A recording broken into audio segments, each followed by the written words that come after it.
सलामकुम।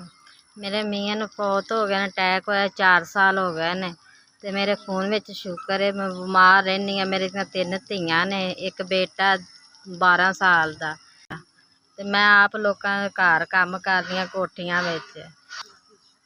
बेटा मेरा छोटा वाकरां दी फैक्टरी च लवाया, 10,000 रुपया महीना लैंदा। घर मकान भी किराए ते लिया। मैं इत्थे लाहौर दे विच रैहनी पई आं ते मैं मजबूर हाँ बहुत ज़्यादा ही। दवाइयां पूरियां हुंदियां ने, ना खर्चा पूरा हुंदा।